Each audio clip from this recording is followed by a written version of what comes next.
Hey all, Drew here doing a 1 week review, living with the Quell Shardfall setup, and I figured it'd be a good time to kind of just recap what that first week's looked like and my journey and my thoughts as I've gone through this. So, kind of first talked about the journey here, right? So, I was one of the first, or in the first batch of Kickstarter funders, and that was in August 2021. So it's been a couple years waiting for this to come out. Some disappointing updates and changes over that time, and delays. And I've watched some of the videos from Quell about what they were looking at doing and the uniqueness of this product, and I understand that there was a learning curve on developing this in the first place.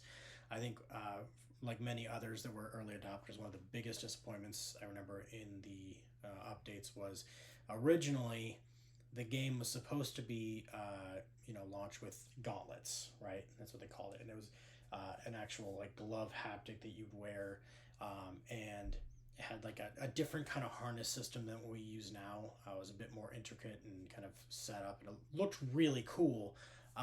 You just kind of punch with these gloves, and that's kind of evolved, and now we have these. So as an early adopter, this was disappointing to see, but having used it, works just fine. No issues with it at all. And I know there was some logistical issues with the glove scenario that didn't quite work out. You still kind of end up with this gauntlet scenario. We'll kind of go over the equipment at the end. So I kind of got this laid out in a couple different phases. If we're talking about the getting the product out, I know there's been multiple updates where like last year, I think March or something, we are supposed to get the product and they got delayed, and then there was like an August release and that got delayed, and here we are the following year in March and August 2024. But the product's real. It's here. It works. It's awesome. The dev team has been amazing. I've done a few of these Indiegogos and Kickstarters in the past that didn't actually ever produce a real product, and my wife probably thought it was a bit nuts investing a couple $100 into a product I wasn't going to see for a very long time. And I've gotten the flack for that pretty much up until now. So, for any of you out there that are still waiting, I really hope you get your product today, tomorrow, or as soon as humanly possible and get to enjoy this, because it is a really cool experience. I think a lot of us, like, as the time came closer and closer and closer, our anxiety was up because there've been so many delays, and to actually have the product coming out, and I think just being able to see other people are at least getting it and that it is getting into their hands shows you it's coming. I know it can be frustrating seeing other people get the product before you. I can't even imagine, and I feel very blessed to be one of the earliest people to get the unit. I think I was in the first batch and I got it pretty darn quickly. I think I still got it last week, and I've had a lot of time to play around with it and see it. So hopefully, that does give you encouragement that it is coming. And for some of you that got the unit and having technical difficulties, please reach out to the develop team. Reach out on Discord. If you're not on Discord and you're having issues, jump on Discord, because even if you're not getting a response to your email, let them know on Discord, and your email might have fallen through the cracks. They're going to jump on board and figure out how to get you, functioning and using the system in the way you want to use it. So, figure kind of transition. I'll talk a bit about what Quell is. So, or what it is now. So when you get the packaging, it comes with this. So this is your charging station, your controllers, and your chest pod, right? So they each have different functions. This is nice because it's got a nice little magnetic click, goes into place. If you put it in the wrong spot, it just goes right in there. So this is pretty cool. There's a charging cord that comes with this. I almost threw that away. I didn't see it. It's buried in a little tiny box in the inside of your packaging, so double check that. And then the dongle. You need this. Don't throw this away. Don't lose this. I know some people are like, I don't need a USB. I've seen that in Discord. This is pivotal because this is what you plug into your PC. So first and foremost, you are going to need a PC to run this. I have a M1 MacBook Pro. It runs just fine on it. I can't put it at the highest settings. And the other thing I'll tell you when you get into the software side of it or the game itself, it defaults to ultra settings, which has a whole slew of issues I came across. So I would just drop it back down to lowest setting, and you can tweak it up if you need to. So this is the main unit here. The other things you'll get are this belt, which is kind of the core here.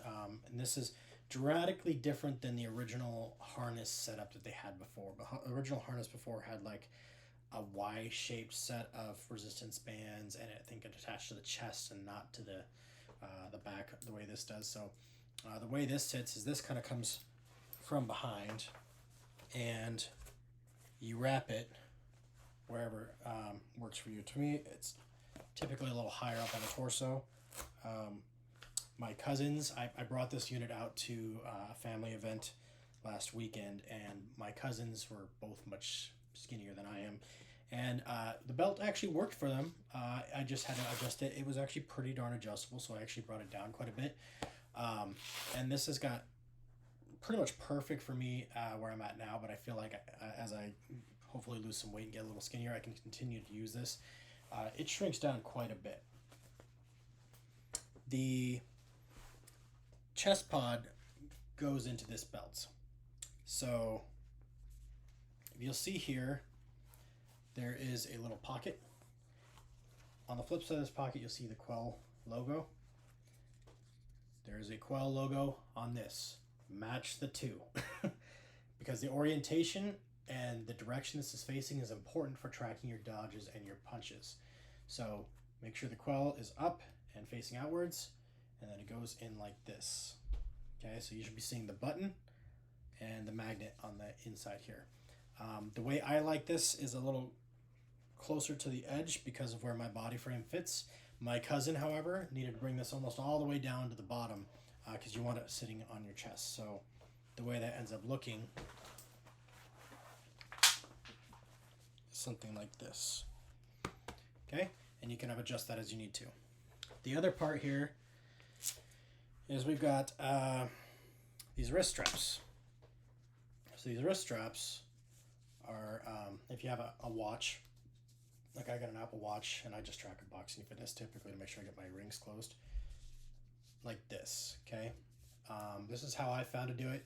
Originally, I just put my thumb in on the back end and wrapped it up like here, and then it ended up with the ring to the kind of the side of my wrist. And I found out I ended up having a lot more irritation around this area here when it was rubbing. So I found that I put it flat on the bottom of the wrist, loop it. There's a little flap here. You want to make sure that that is flat and not bunched up. Obviously it was designed to prevent irritation, but it's very easy for it to get bunched.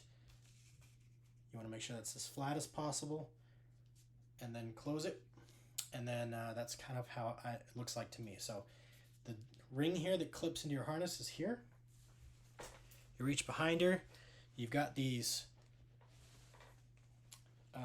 resistance bands, and it just clips in more or less like that. Okay, and then same with the other side, but this is where you get that resistance on the punches, hooks, uppercuts. So it does track that. I've not had any irritation with the band on me, and I think that's part of the big change on the harness is this. There were people who were getting irritation from the resistance band. This resistance band I've had no issues with. There are 3 levels of resistance band available, 1, 2, and 3. If you're really fit, maybe go with the 2. I'm average, you know, I'm not in terrible shape, I'm not in great shape. So I did resistance level 1. It tells you right on the front part here. These are, these come off, and you can change these out relatively easily. And you can also adjust these based on the size you need. So you put it into the nook of your elbow, and it's supposed to kind of reach out and sit right at the finger length. So for me, the way they default came, it was perfect. You can shrink these a little bit. My wife's going to test this out pretty soon, and you know, excited for that. But you know, I'm definitely gonna have to shrink this down a bit for her, and hopefully the belt fits. But pretty quality product if you look at that. that is pretty significant. Um, Belt seems very high quality. The wristbands seem very high quality. The Velcro they used is highest quality, and I've had no issues with this myself. Once I learned how to put the wristbands on a little better and stopped having irritation. So that's kind of how it all works. Once you get all the gauntlet and stuff equipped on, you just make sure you strap this in, and then you're kind of off to the races like this. So outside of that, um, for me with the MacBook Pro, I had to get a little dongle so I could put it onto a HDMI, get an HDMI port to plug it into my TV. I I've taken it now on the go one time with the laptop, and it worked. It was definitely harder to play on the small screen on my laptop than it would be. I think I've got a 32-inch television in my office that I just use, and it's great. It's perfect size because I'm up close to it and I'm having fun. If you have a bigger TV, even better. Um, but that's how my setup is right now. Just the MacBook Pro, little dongle, HDMI to my little 32-inch TV in my office, and I've got just enough space to get this done. So a lot of what you're going to be doing is running in place and kind of switching over to how the gameplay works here. You do a lot of running in place in the beginning. Let me backtrack. Let's go and talk about setup. So when you get the unit, and you can do this ahead of time, is download the launcher from Quell's website, and you can, if you've backed this already or done a pre-order, you can probably follow the directions there. Download the launcher. You can't launch the game, but you can download it until you actually have the units, and you have to have them plugged in and active. So you're going to go into the Quell launcher. You're going to create an account. You're going to create a username, a logo, and all that kind of stuff. And then you'll download Shardfall, which is the first game they have for this, and that's the boxing game that we're talking about for the most part. This is a platform. They do plan on launching additional games down the road, so that's kind of cool. This is really the alpha or beta version, so there is some kinks still in this. They're doing another rollout. Version 2.0 is coming in 4 to 6 weeks, I think, give or take. And that's going to have a lot of quality of life improvements and stuff like that. So looking forward to that rollout. But I remember in the original Kickstarter, they were talking about things like an archery option and sword fighting. And a lot of those were kind of stretch goals that were, I don't remember if they were hit or not, but there was a lot of really cool things coming out down the road. So things to look forward to. So this is not the end all be all is Shardfall. There's going to be potentially other games down the road. But let's kind of talk a bit about Shardfall. So once you get the unit in, now one thing, when you get this unit, you need to charge it for an hour. So you can download all the software ahead of time, get ready to go. You can't launch anything until you have the unit. Once you get the unit, you need to charge this for 1 hour. Now, it's just USB-C. It comes with a USB to USB-C cord. For me and for a lot of other people, these light indicators do not light up when you're charging it. Okay, that's what I found. To this day, they still don't light up when I'm charging it. They're still charging, for me at least. They have mentioned if you're plugging into a PC, it's going to charge probably a little slower than if you plug into like a wall outlet or a high-powered charging setup. So that 1 hour is meant if you're plugging directly into a wall outlet, I think. So I charge it for the 1 hour. No issues.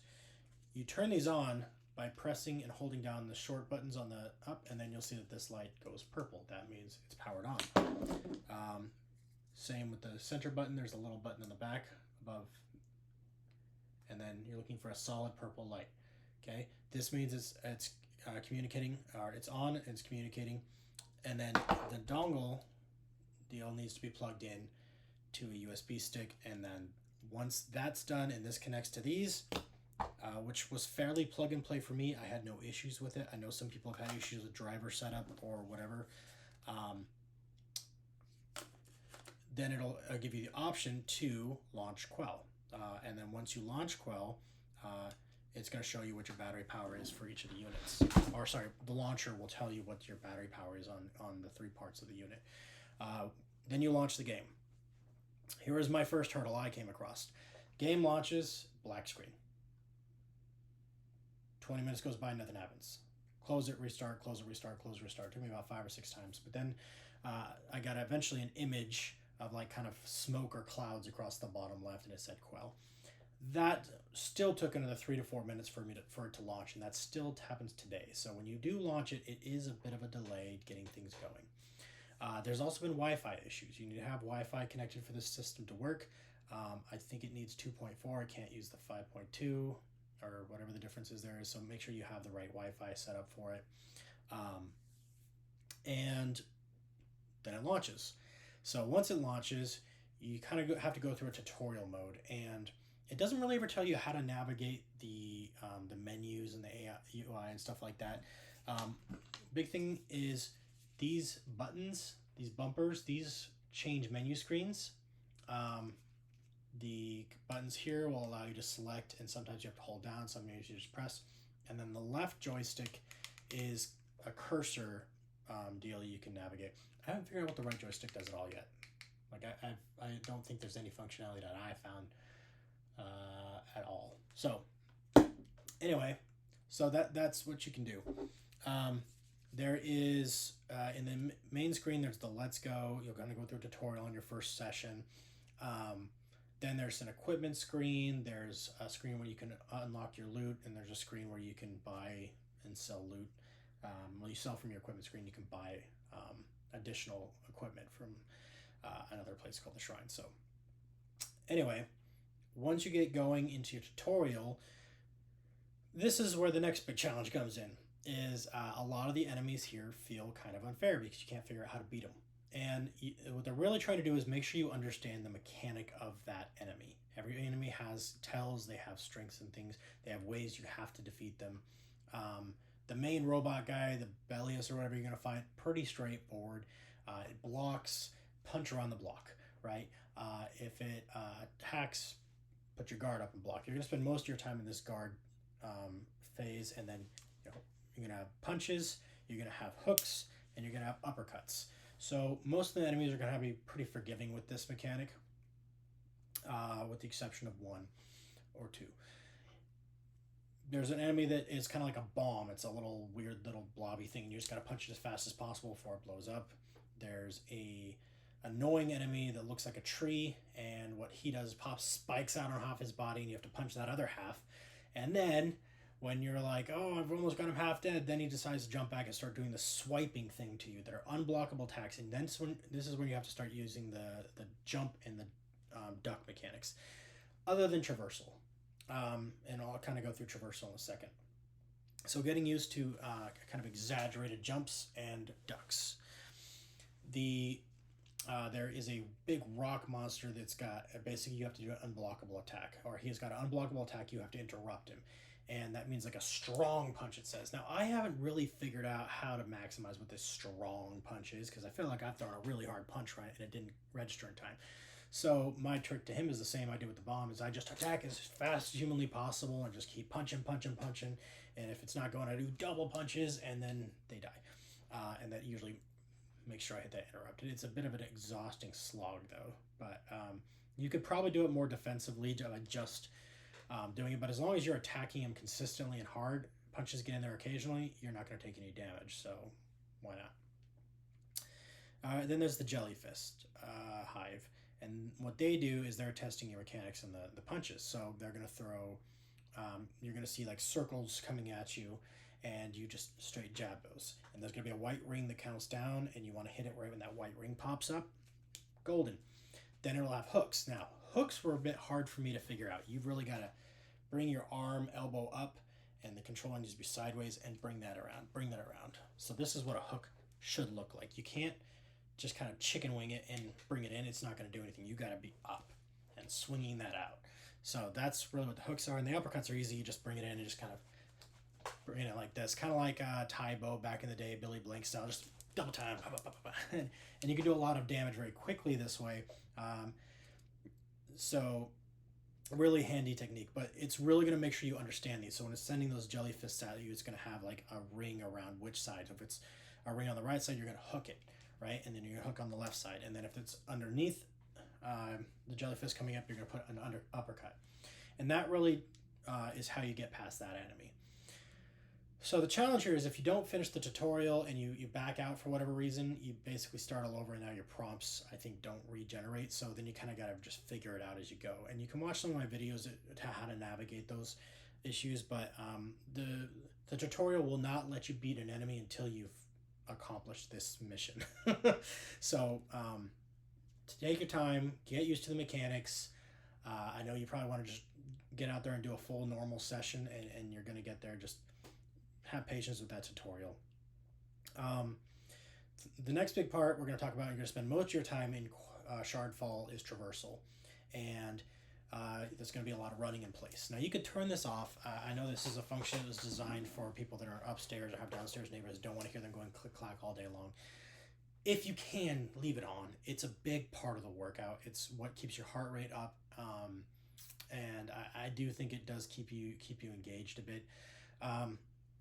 While you're doing the run in place deal, and I think what I'm going to do is I'm going to get like a little pad here to soften, because it's basically just hard floor and it's pretty rough on my feet, but I think I'm going to get a soft pad to be able to run in place a little better. But you're going to turn a little bit. You're going to use these bumpers to do your steering. So you're going to do a little bit of left, a little bit to the right, tap. Just a tap at a time goes a long way. Holding that down, you're going to go poof, right off the side of the path, probably right into an obstacle. They do put obstacles in front of you. You hit these obstacles, it hurts your health, and I think you lose rage points too. There's going to be spots where there's an obstacle to jump over. And I found that, when I'm running, I'll just kind of then prep and spring up. And it's this exaggerated motion with the controllers and the chest piece, and that helps me get over the thing. So you got to kind of spring up a little bit. And then when you're going to duck, same thing. You spring it down and just swing your arms down and duck. And it's going to track those motions a little better. I've gotten pretty good at it. I think I get like 90% of them now. The other thing is timing. If you do it too early, you're going to still hit the obstacle, or too late, you're still going to hit the obstacle. So just get used to it. Practice it. It gets easier with time. The more you do it, the easier it does get. I promise you, the navigation left and right becomes more second nature. I don't even think about it now. It felt super clunky at first, not going to lie. Lowering the graphic settings was one of the biggest differences makers for me. And then I also dropped the traversal speed down to a slower setting. I might actually kick that up on my next workout and see if I can navigate it better now. But I just dropped it down. It made traversal easier. I'm hitting most of the rage orbs now. So while you're traversing, there's going to be these little glowing orbs. Your job is to try to get as many of those you can. What those are going to do is they're going to improve your rage level. And that's the little circle on the bottom right of your screen. That rage circle, when that fills up, you go to the next level. So it might start off like wood level 1, wood level 2, wood level 3, wood level 4. Now, what that is that determines the level of equipment you're going to get when you beat the session. You get loot, right? And you're going to have 4 qualifiers that are going to allow you to get loot. And so you can get a max pieces of 4 equipment, I think. The higher your rage level, the better the equipment. And that equipment is going to be important because that's going to allow you to do more damage, do more spells, heal better, stuff like that. When you're in a fight, the other thing I forgot to mention is there's 2 other mechanics here, is spells. So you got spells on the Y and the B. Y is heal, so you're going to hold that button down and push both hands forward, and that's going to heal you. Now, for me, it healed pretty much my whole health bar, so I never had an issue with this. B and punch forward, both hands at the same time. You got to make it a very fast motion, is a spell damage. Now, there's perks you can make the spell damage do a little better, but for me, it's like a tiny chunk of health, so it's never been worth it. I don't use it much. That being said, I'm still in world level 6, so I might need it later. The other mechanic is parries, and I'm still working this one out, but basically, in a fight, you're going to hit that bumper right when they're about to hit you, and I think I've been practicing doing it a little earlier than I think I would need to for a parry, and then parry does this little electric animation on your glove, and if they hit it, then it might like stun them temporarily, or you can go in there and do a counterattack that does massive damage. There's also perks that are tied to parrying that you can get, or blessings that allow parries to do a little bit more stuff. So that takes a bit. I'm still not proficient on the parry mechanic. I'm working that out, but I think I've gotten fairly decent on my last run. When you're traversing, you also get paths. So you're going to come to a Y in the road. And those paths are going to be like Moonchild, Flamebringer, or Stonefist. And each of those paths has dedicated perks to go to it. So Moonchild has things like Siphon, which allows you to, basically gain health back for your attacks. Or when you heal, you'll get Siphon on, and then all your future attacks are healing you. So this is really good with tough enemies. I use this to kind of outpace my ability to perform at higher tiers just by healing a lot. The other thing you can get is Flamebringer. This puts burning on enemies. Burning damage is pretty cool because the enemies will kind of show a little flame animation, and they'll take additional damage, and their health's going down much quicker. So this is a really cool stat. Stone Fist does a lot of just traditional, like you do quick attacks, it'll do way more damage, or if you do 3 strong attacks in a row, your damage will increase XYZ. I haven't used it as much because, quite frankly, the burning and the siphon are just more visually pleasing, and I feel like I know exactly what I'm getting return on investment for that perk or that blessing. Where the Stone Fist kind of just feels, am I really getting anything out of this? It's visually hard to see that. So anyway, that's where the paths are. You typically get to pick 3 paths, maybe 4, and then you're off to a final challenge. Now, when you get to that final, so you basically do traversal, fight, traversal, fight, traversal, fight. So your first traversal fight is going to lead you down a path. You pick that path. At the end of that first fight, you'll get a blessing based on the path you picked. And then you go to another one, and another one, and another one, and then you'll be given a choice to extend your journey, and then I think you get a random choice in the blessing at the end of that, or you can go to your final challenge. Today is the first time I did the extend my journey, and I felt good about it. I still had a pretty quick workout. It was only 25 minutes for me. But yeah, the better you get at that, the easier the traversal, the more. And at the end of the round, so you do your final challenge, there can be an enemy that has a skill check or something like that where you have to figure out how to beat this enemy. This is where I got stuck on world level 5. I ended up fighting a jellyfist, and I was doing the combos perfectly, but for every point of damage I did, it just kept healing.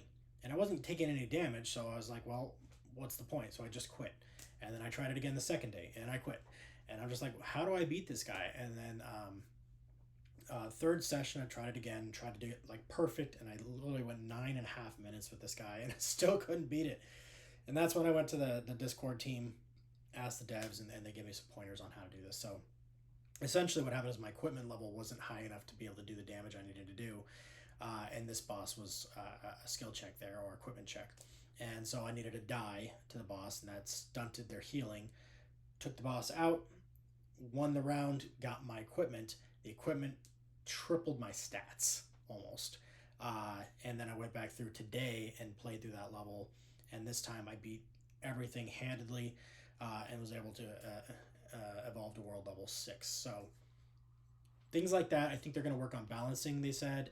And then I think one thing that would be really handy is if you did get one of these check enemies that you've got to have a skill set or equipment set to pass, and you lose for whatever reason, or you're stuck, I think they should give you an option or give you a hint like, hey, make sure your equipment level's high enough for this ahead of time, just so you know what you're getting into, because that was really frustrating going through a 30-minute session 3 times in a row just to find out that I didn't have the right equipment for it.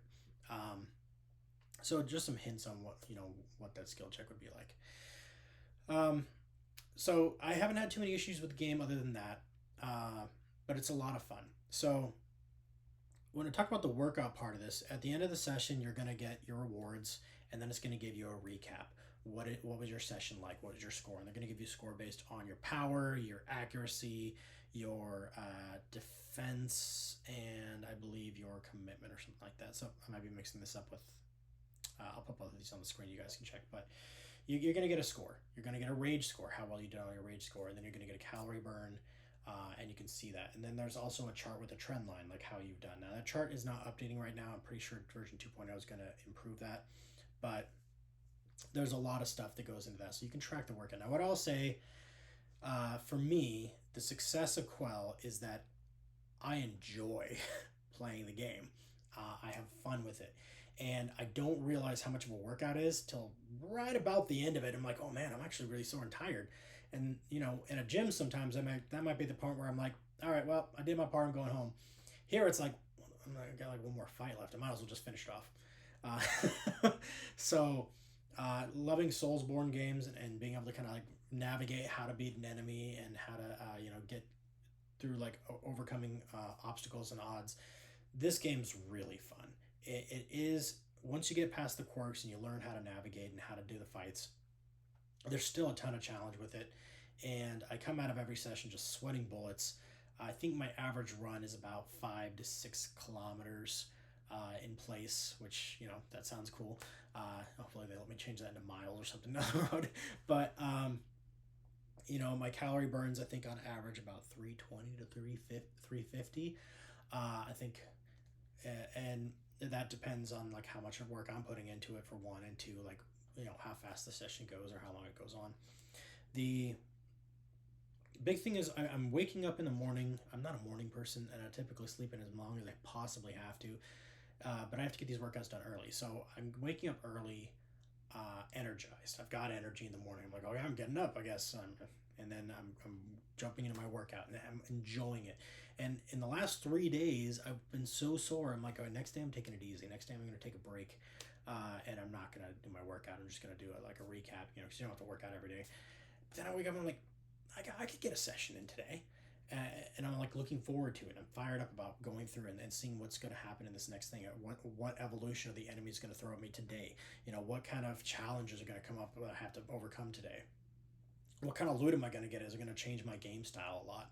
Because some of the loot has blessings attached to it too. I didn't know that, so that's pretty cool stuff. I'm starting to notice. So every day has been a journey, and I'm discovering new things, and the game is awesome.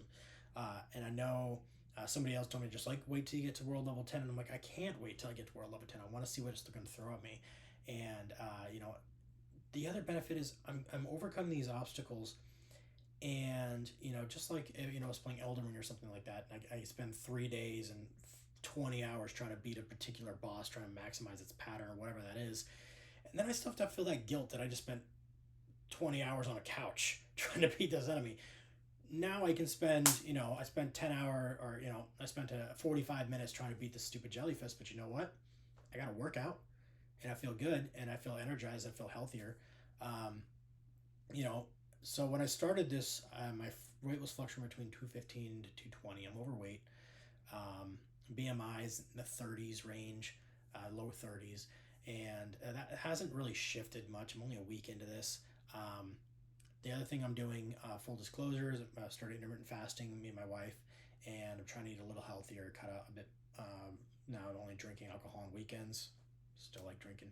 Um, Trying to be a little healthier in general, and I'm starting to notice. I'm not noticing any physical changes. I'm not. My weight has not gone down, but I'm more energized. I'm awake in the morning more. I'm more functional. Most importantly, I'm having fun doing the workout. I'm having fun working out. I've worked out more consistently since I've gotten Shardfall than I've ever worked consistently. And I've done VR stuff before. I think the beauty of what this does is you don't need the headset, which is nice. But two is you can, it's easy to go grab and go. Like I can just take this with the cord and my laptop, and everything fits in the middle of my laptop bag, and I can take that on the go. And I did that for a family event. It's not hard to set up once you get used to it. The launch takes a few extra minutes. That's going to smooth out. I'm not worried about that. But it's just, you just get it done, clean everything up, and go. And you get this great workout. It does kind of have a little bit of warm up. I think your first run is typically a little easier. Your first fight's a little easier, and then it kind of scales up from there. And they definitely recommend you do a post-workout stretch, and I can attest to that. It's a fun time, and that's what I think they set out to do. Is they wanted to gamify workouts, and I think they did that great. I enjoy doing this. I look forward to it. I can't wait to see what version 2.0 is going to roll out. I can't wait to see the new games that are going to come out with the system down the road. I'm a big fan. I'm excited. The last thing I want to say here is the community and the devs. If you're not on Discord, get on Discord. It's huge. It's hugely helpful. A lot of people are encouraging. They're navigating different things. I've learned a ton of different things that I didn't think about that are helping me navigate my game. And the devs are on there. They're very active. They're jumping in. They're giving pointers. They're talking about how to navigate different scenarios. If you have issues, please jump on the Discord, or and reach out to Shardfall on their support. But also, if you don't hear anything back, jump on Discord and say, hey, nobody got back to me. They're great at it.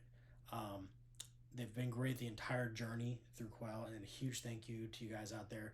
Huge thank you for all the encouragement, liking my videos and cheering me on. I really do appreciate it, and I'm really excited about this game. I'm a very big fan.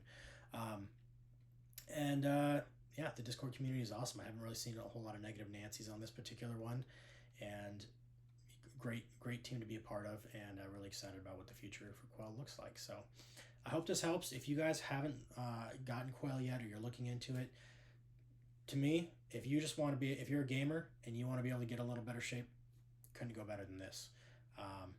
It's an awesome system, and relatively low cost of entry if you have a computer. If you don't have a computer, that might kick that up a bit. But anyway, I hope that helps some people. First week of Quell, 10 out of 10. I love it. There's some issues. We're navigating the issues. I'm understanding that what phase we are in this game with the and what changes are coming down the road.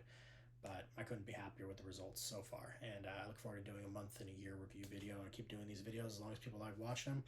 Biggest thing I'm doing these for is I wanted to build accountability for myself and document the journey. So I hope you all enjoyed it, and like and subscribe if you like the content, and look forward to seeing you all soon.